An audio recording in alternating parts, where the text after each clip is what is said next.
Tantor Audio presents Thunder Below, the USS Barb Revolutionizes Submarine Warfare in World War II, by Eugene B. Fluckey, Rear Admiral, U.S. Navy, retired. Narrated by Corey Snow. Preface. This is the history of the U.S. submarine Barb while she was under my command during World War II. It is written in the sense of the lively non-fiction that it was. Reconstructed conversations abound to breathe life into the story. These have a factual basis from the written log, reports, messages, letters, notes, and oral histories made during and after World War II, stories that the Navy Department's Public Relations Office asked me to write for their publications, reunions, interviews, and an illegal diary kept by a shipmate. One crew member who reviewed the manuscript remarked, "You must have had a tape recorder." Regarding the events depicted on other submarines, their stories are taken from reports, both Japanese and their own, personal conversations with the captains involved, and consummate knowledge of how they operated. There are two divisions for the Japanese commands. The naval warships made voluminous after-action reports that depicted the gallant and courageous fights to save their ships. The actual names of the captains and the convoy commanders are used where made available. The individual merchant ships' actions were derived from my personal observation during the battles, interrogation of Japanese prisoners we picked up, and reports made to the shipping companies that were obtained by the Japanese Department of War History. Our outstanding Wolfpack commander, Admiral Elliot Laughlin, verified the Barb's actions on 3 patrols.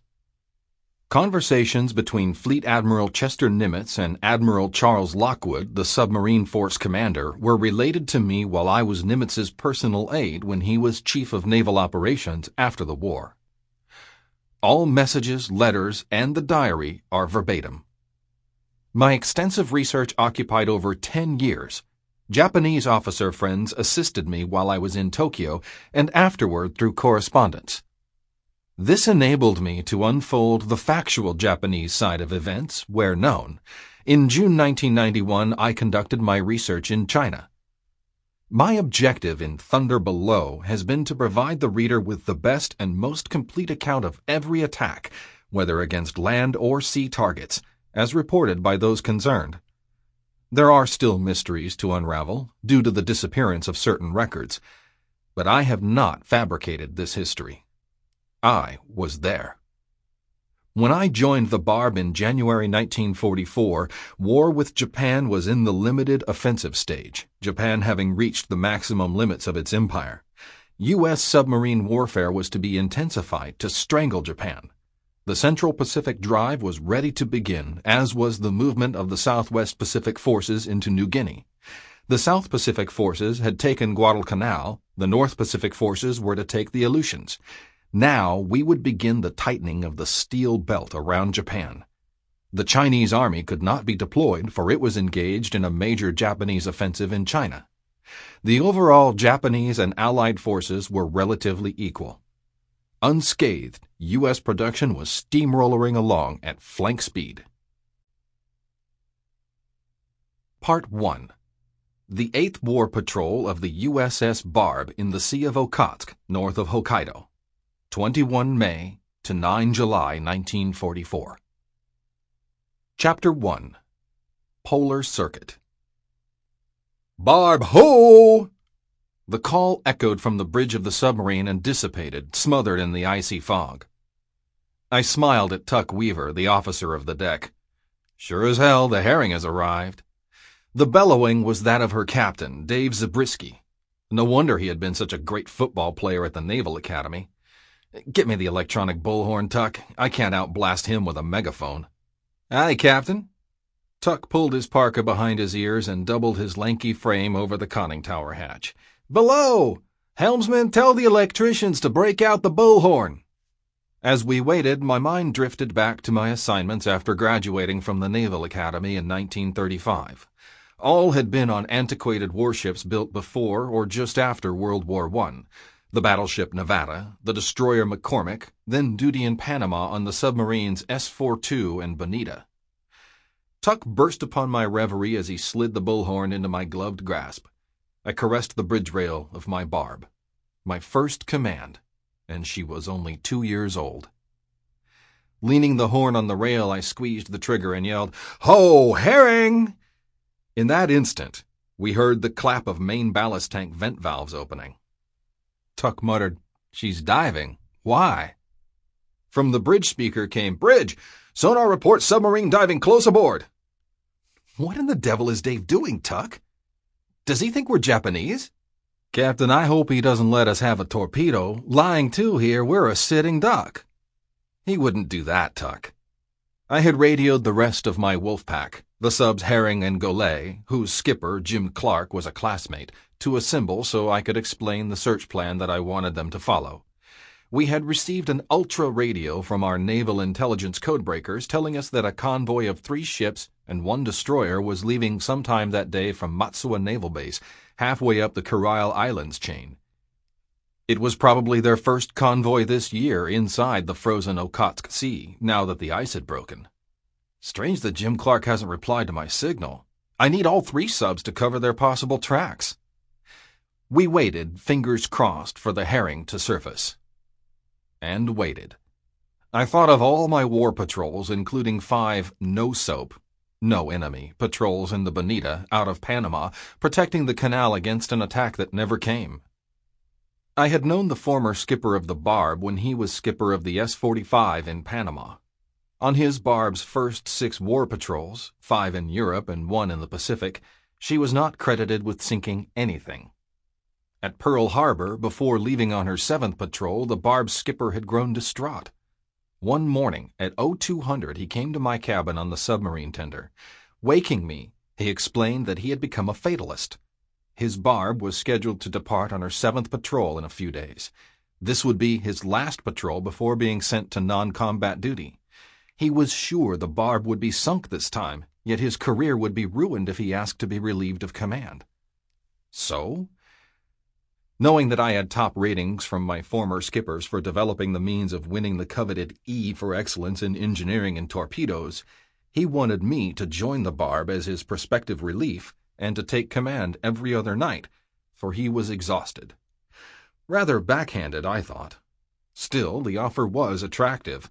I had arrived in Pearl from the command school in New London, Connecticut, the day before.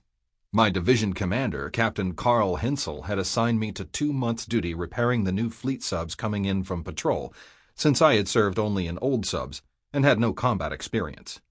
Then he planned to send me on a war patrol with an experienced skipper. Wanting combat duty above anything else, I had been disappointed again. Seeing me hesitate, the Barb's captain assured me that if we came back alive, the boat would be mine. This was my chance to get a command. I accepted. Captain Hensel was most annoyed with the request, but once I had convinced him that I knew the job of every single member in the Barb, he gave me his blessing. "Gene, if you've got that many ants in your pants, get going. You'll get orders." 30 minutes later, I was in the Barb. Through my pushing a little and changing some tactics, the Barb's 7th patrol was successful. We sank 1 ship and made our first ever double bombardment with our sister submarine, the Steelhead. In the middle of the bombardment, our 4-inch gun misfired. The captain wanted to scram, but I convinced him that I could drop down on deck from the bridge and order the gun captain to eject the shell through the breach. I would then catch it and throw it overboard. The captain agreed. I dropped down on deck, caught the shell, and got rid of it. The bombardment was a success, and the crew was elated to actually see sections of Japanese factories being blown up. We returned alive. I looked forward to the captain's promise being fulfilled. When the Barb arrived at Midway Island for post-patrol repairs, the senior officers congratulated the captain and presented him with his orders as a submarine division commander based ashore there. He in turn showed them his letter recommending that Lieutenant Commander Eugene Fluckey relieve him as the captain of the Barb. This surprised them, for they did not know that I was already on board as the prospective commanding officer. Alas, they already had an officer who was 1 year junior to me, Jake Fife, standing by as the relief. My heart plummeted. Luckily, Admiral Lockwood, then submarine force commander, had ridden the Barb from Pearl Harbor to Midway and knew I was on board. The squadron commander agreed to send a message immediately, urging that Jake's orders be changed to another submarine and that the Barb command be given to me, an unknown. A day of frantic waiting ended with a heartening approval. To avoid any reversal of the decision, the Barb's departing skipper quickly arranged to have the change of command ceremony held 2 days later. Now I had the Barb. 28 April 1944 became a red-letter day in my life. But the fates were still gambling with me. Admiral Lockwood sent me a message stating that he would visit Midway and wanted to talk with me on 20 May, the day before we were scheduled to depart for the Barb's 8th patrol in an area some 600 miles long and 400 miles wide in the Okhotsk Sea north of Japan. Was he having second thoughts about giving me command of the Barb after having had only one combat patrol? There was nothing to do but go ahead and prepare for the patrol. We completed our repairs and conducted 4 days of sea trials with the division commander kibitzing. First-class torpedoman Charles Tomzik, in charge of the forward torpedo room, broke out his illegal secret diary, something I did not know about until much later, after the final test, an attack on a destroyer. Fired 3 bow tube exercise torpedoes for 3 hits and 2 from the stern tubes for 2 more hits. Captain received nickname Dead-Eye Fluckey. It's a cinch we're ready for patrol. Planes dropped miniature bombs and the escort dropped 2 depth charges for the benefit of new men and to see if boat is tight. Depth charges shattered all center lights, but ship is in good shape. 3 days of loading followed, then Admiral Lockwood arrived. Leaving his plane, accompanied by Squadron Commander Commodore Shorty Edmonds, he headed straight for the Barb. We were standing on deck as he walked down the dock. I could see a deep frown on his face. Saluting the colors as he crossed the bow, he then returned my salute. Looking me straight in the eye, he responded abruptly to my cheery, "Good morning, Admiral." "Good morning, Skipper. How do you feel about taking the Barb out on patrol?" This was it. I had to take the offensive or lose the Barb. "We're ready in every respect, sir." "How many ships do you want us to sink?" The frown faded. "How many ships do you think you can sink?" "Will 5 be enough, Admiral?" A smile appeared. "Yes, 5 will be enough." "What types? Tankers? Freighters?" 5 of any type will be more than enough." He thought for a moment. "Captain, the Barb, Herring, and Goulet will be covering the whole of the Okhotsk Sea jointly. For all 3 skippers, it's their first command. Whenever anyone makes a contact with a convoy, you will be the Wolfpack commander. I know you have no experience in a Wolfpack. Can you handle it?" I looked him in the eye. "No problem, sir. You will have your ships." He returned my look, then nodded. "Fine, Captain. I'm confident you'll do well. Good luck, and good hunting." With a hearty slap on my back and a strong handshake, he departed. I grinned and sighed happily in relief. Tuck brought me back again from my musing. "Port lookout. Hey, Miller, can you spot the Herring?" "Yes, sir. She's got her scope up and is just rounding our stern, close aboard." Tuck and I watched the Herring plane up alongside. Their conning tower hatch sprang open and Zabriskie appeared. "Gene, had to check you out in this on-again, off-again fog. What's the dope?" he hollered across the water. "Dave, I called the Wolfpack together, yet haven't been able to contact the Goulet. A 4-ship convoy leaves Matsuwa sometime today. My guesstimate is that they'll head for La Perouse Strait and into the Sea of Japan. Here's my search plan. Draw a line between Matsuwa and La Perouse. Perpendicular to it, you take the 10-mile square to the north and east of our present position. I'll take the same to the south and west. Whoever makes contact sends a contact report before diving. This is about the maximum we can cover without Jim Clark. If you hear from him, let me know. Good luck." "Aye, Gene, I concur. See you later." Our 2 subs separated at full speed on the surface, headed for our stations.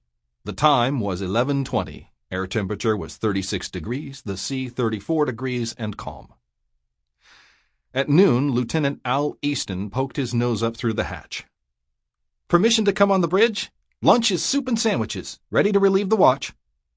Tuck lowered his binoculars. "Come up," then resumed the relentless search of sea, horizon, and sky to avoid a deadly surprise. I went to the loudspeaker and informed the crew of our situation. Then I turned to Al. "Keep a taut watch. In this splotchy fog, we must not be sighted. Still, we must stay on the surface at high speed to search the greatest area. I'm going below." Tuck and Al replied in unison, "Aye, Captain." Then Al went on with the business of relieving the watch and instructing the 2 new lookouts who stood on the railed-in platform welded to the periscope shears above. Down below, I took a turn through the boat to see how the men were doing. Their obvious anticipation of probable action filled me with pride. In the after torpedo room, the men were greasing and caressing the 4 stern tubes. One stopped his work to ask, "Captain, are we going to get them this time?" To my reply, "Absolutely." He turned back to his work for a moment, then said, "Captain, may I ask a favor?" I nodded. "Fire your stern tubes so we can turn the empty skids into bunks and ease our hot bunking. Ever since I've been in the Barb, we've had nothing less than 3 men to a bunk in 8-hour shifts.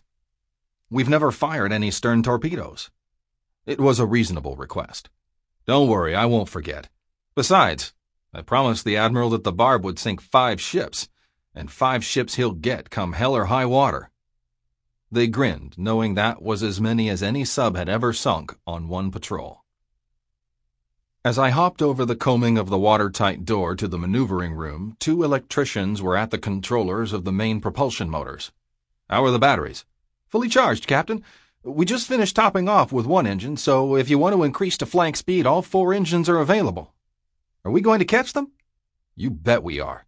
Just keep squeezing that rabbit's foot you have hanging there." In the after-engine room, it was too noisy to talk. The 3 machinists at the throttles gave me thumbs-up and victory signs. I got the same response in the forward-engine room from those who were monitoring the 2 forward 1,600-horsepower diesels. Passing through the crew's quarters, I noticed lights on and no men asleep. They were just too excited, and everyone was double-checking his battle responsibilities. As I entered the crew's mess, a loud cheer erupted. The men at lunch were eager to get into action. "Sink 'em all, Captain! The Barb will do it! Give them back more than they gave us at Pearl Harbor!" The watch squad in the control room, led by Gunner's Mate First Class Swish Saunders, was straining at the leash with expectation. Everyone was talking at once, so I gave them the clenched fist and moved on to lunch. Seated at the head of the table, I inquired of the 6 officers there whether anyone had any problems. My super-executive officer, Bob McNitt, sitting on the bench to my right, spoke. "Captain, I've just checked all departments. No problems. We're ready. Al has the watch topside. Dave Teeters is searching for the convoy on radar. Radioman Jack Dittmeyer sent a message to the Galay again." No response. "Bob, before we left Midway, Jim Clark told me that he would start his patrol on the east coast of Hokkaido, just south of the Kurile Islands. He should have no difficulty in receiving messages, unless his radio is on the blink. Still, the Herring and Barb can handle this convoy if our plan—" "Captain, radar contact 21,000 yards, time 1222. Bridge!" I shouted. "Head for him! Sound battle station's torpedoes! I'm coming up!" I gulped my soup and stuffed a sandwich into my parka pocket. The battle station's gongs resounded through the boat. Men scurried to their stations. I let them pass and crossed the passageway to my cabin, picked up my binoculars and gloves, and headed aft. Passing to the conning tower ladder in the control room, I spotted Paul Monroe, the engineer and diving officer. "Flood negative tank, Paul. Visibility is dubious, so we may have to take her down fast." "Aye, aye, Captain." I climbed up into the conning tower. As the assistant approach officer, Bob was scrutinizing the radar scope with Dave. Louis Brindle, the chief of the boat and battle station radar operator, relayed the radar info to Al and Dick Gibson at the torpedo data computer. Quartermaster Ellis Schenkels had the helm hard over, coming to the radar bearing of the enemy. I hurried up the ladder to the bridge. "Tuck, anything in sight?" "Nothing, sir." I called down the hatch to Bob. "Coach us ahead of the convoy until Plot has their zigzag plan. Keep closing at full speed on the surface as long as the fog hides us. I'll be on the bridge until we dive." "Aye, Captain. Range closing fast." While I was munching on my sandwich, Tuck, the battle station officer of the deck, apprised me of the situation. "Captain, we're working ahead. The fog is thinning, sky clearing, and their smoke is visible at times. Must be a convoy of coal burners." "Aye, Tuck. Have the battle lookouts concentrate on the sky. We'll take the surface to the horizon." Tuck shouted, "Bluth, Bentley, confine your search to the sky. These clouds are likely plane lockers hiding one." "Aye, aye, sir." Time 12:42. The haze lifted suddenly, leaving us with a stripped feeling. "Take her down, Tuck!" "Clear the bridge! Dive! Dive!" The claxons rang out. "Auga! Auga!" I took 2 steps down the hatch, grabbed the side rails of the ladder, and jumped the remaining 6 feet to the conning tower deck in order to avoid having the 2 lookouts riding my shoulders as they came down in this customary fashion. Tuck, always last so that no one would be left topside, grabbed the lanyard of the hatch, swung it closed, and spun the hatch wheel to secure the locking lugs. The Barb now had a 15-degree down angle and was passing 80 feet on the depth gauge. "Left full rudder." Time 12:44. A sharp bang echoed through the boat. A bomb, but not close. "Level off at 90 feet, Paul. Must be a single air cover spotting our wake. We'll just stay here for a minute until we get rid of the plane, then bring her up to 60 feet so I can take a look." Time 12:46. "Rudder amidships, up periscope." A quick swing around. "Aircraft bearing, mark." Bob called out the bearing for plot in the control room. "Distance about 5 miles. I can only see the top of the mast of one ship. Let's start the approach on her. Bearing, mark. Downscope." Time 12:52. Distant depth charges. The herring must be attacking. Japanese records relate what happened earlier that day. As the light of day penetrated the dense fog, Captain Nozu Kajiro, the commanding officer of the frigate Ishigaki and convoy commander, signaled, "Weigh anchor, follow me." The convoy already had sea watches set, and the sound of groaning capstans and clanking chains echoed off the nearby hills above the small harbor. These were topped by a hastily constructed airbase. The largest ship, the Army transport Madras Maru, had a civilian skipper, Kikuji Okamata, and carried 109 troops. She took her position astern of the Ishigaki. Following in single file came the naval transport Koto Maru, under Navy Commander Imano Haruo, and the Hokkyo Maru. As the convoy cleared the harbor, the fog lifted. Kajiro hoisted signal flags. Course west, speed 10 knots, use zigzag plan 4. Radio silence. The convoy lumbered on with the ships weaving back and forth together. On board the Madras Maru, the troops were rejoicing. After a long winter during which the Okhotsk had completely iced over, they had been relieved by an army company from the east coast of Japan. Ordered back to their home base on the shore of the inland sea, they would have a month with their families before leaving for the southern battlegrounds. At 1100, Kajiro received a dispatch that the fog at Matsuwa had lifted sufficiently. A scout bomber would be on station shortly after noon to cover his convoy. His command plan was to head the convoy across the Okhotsk to Karafuto, the Japanese-occupied half of Sakhalin Island. By doing so, he would be able to use the ice floes, which would hinder submarine operations, then follow the coast south to Soya Kaikyo, i.e. La Perouse Strait. Time 12:52. The frigate Ishigaki exploded and sank, hit by Herring's torpedoes. The 3 convoy ships scattered. Madras Maru headed south, the Koto Maru west, and tail end Charlie, the Hokkyo Maru, east, returning to Matsuwa. Time 1300. With my left arm hooked over the handle of the periscope, swinging it around in a complete circle, I summed up the situation. "Downscope. The plane is not in sight. The convoy must have dispersed. We have only one large ship heading this way, so we'll get her. Make ready tubes 4, 5, and 6 for a small gyro, starboard track, bow shot. Should she zig across us at the last minute, expect a quick shift to a stern tube shot. Pass this by phones to all compartments. Now let's get a setup. Up scope. Range 3 divisions. Bearing, mark. Downscope. Identification, straight bow, foremast, bridge with passenger superstructure, funnel, mainmast, spoon stern. Look her up in Naval Intelligence Manual 208J. Big guns, fore and aft." Author's note. Periscope ranging is accomplished using reticles, a network of fine horizontal lines placed in the focus of the objective lens. By estimating the height of an object, such as the masthead height to the waterline of a ship, the number of lines is converted using a table to a ship's range. Al called from the computer. "Checks. She's steady on course 190, speed 9 3/4 knots, range 4,300 yards. Tubes are ready." This should be a cold turkey unless our scope is sighted. Bob, just as we have practiced, I don't want the scope exposed for over 4 seconds. Keep it just clear of the well with the calculated bearing of the ship set. I'll follow it up from the deck. When I say down, run it down. On firing, have the JKQB sonar stay on the ship and the JP sonar on the torpedoes. Author's note. The JKQC sonar head is bottom-mounted and can either listen or echo range, as does the QB head. The JP sonar is mounted on deck and can listen only. Each type signals the direction of the noise source. Time for a setup, Captain. Sonar check solution. Crouching on the deck, eye glued to the eyepiece, I shouted, "Up!" "Down!"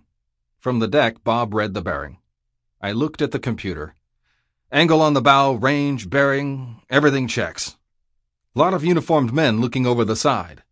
So sorry, I thought, but we did not start this war. Spread torpedoes from aft, amidships, and near bow. Plot, have you identified the ship? John Post called up from below. "Sir, similar to transport Cassima Maru, length 495 feet. "Aye. Dick, set spread at 50 yards between torpedoes." Bob piped, "Coming on to a 90-degree starboard track. Time for a final bearing, then shoot." Time 13:15. "Up!" "Down!" "Bearing checks. Fire 4!" Pharmacist mate William Donnelly pushed the firing plunger near the helm. The Barb shuddered as the torpedo was ejected by high-pressure air and roared off. The tube then vented inboard to avoid a large air bubble rising to the surface. "Fire 5!" Again the jolt. "Fire 6!" "Conning tower, JP sonar reports all torpedoes hot, straight, and normal." "Stay with them. Let me know if you detect any deviation. Bob, what's torpedo run time?" "For 1,400 yards, any second now." Boom. Cheers everywhere. "Up scope and lever up. Camera, quick! The water column aft is still in the air." Boom. "Directly under the stacks," I shouted. Boom. "Waterspout near the bow." Wow! A secondary explosion from ammunition within is curling the plates back. The ship is slowing. She's taking a down angle by the bow. All hands in the conning tower. Come take a quick look. Bob wisely took a complete circle sweep before turning it over. "All clear, sir. She'll sink. Suggest we reload while we're waiting." "Good idea. Do it." After those in the conning tower had a quick peek at the sinking ship, I returned to the raised periscope. Landing barges crowded with soldiers floated off the forward part of the ship as the deck went under. Madras was now dead in the water.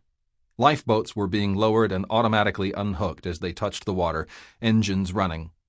Quickly, they all pulled away to avoid the suction as the ship upended and headed for the bottom. Only one rowing lifeboat was engulfed in the swirl of the whirlpool. A few seconds later, the occupants came swimming back up. A barge picked them up. Time 13:20. Official report: ship sank. Latitude 48:21.1 north, longitude 151:19.6 east. 10 minutes later, awaiting completion of reload, I sighted a medium-sized merchant ship with her hull down, too distant to close submerged. Though the Herring hadn't sent us a contact report before diving, she must have hit the convoy. With the diverse courses of the two ships, either she sank the escort or the escort was holding her down like a good shepherd while his sheep were getting clear. With our reload completed, we planned to assist the lifeboats should some need emergency medical attention. I said, "Bob, the escort plane's been gone for over an hour. If the ship got a mayday message off before she sank, he could be close by in the haze. As we surface, keep the lookouts here until we know it's safe. Tuck, follow me. Let's go." "Surface! Surface! Surface!" went out over the speakers, followed by the claxons. "Auga! Auga! Auga!" Opening the hatch with Tuck close behind, I said, "Take air search to starboard, I'll take the port side." We swung our binoculars skyward, ignoring the lifeboats and landing barges 50 to 80 yards on our port beam. I heard a Japanese officer scream a command. As I spun around, bullets whined over my head with the rat-tat-tat of a machine gun. "Flatten, Tuck! All ahead flank speed! Tuck, get below tail or head first. Someone will catch you." I crawled on my stomach to the hatch and went down head first into waiting arms. "Bob," I said with grudging admiration, "the gall of those men machine-gunning us when they can see our big 4-inch gun. What guts! I thanked God the lousy gunners didn't realize the recoil was pitching the gun up so that the bullets passed over our heads. Only a couple hit the Sample complete. Ready to continue?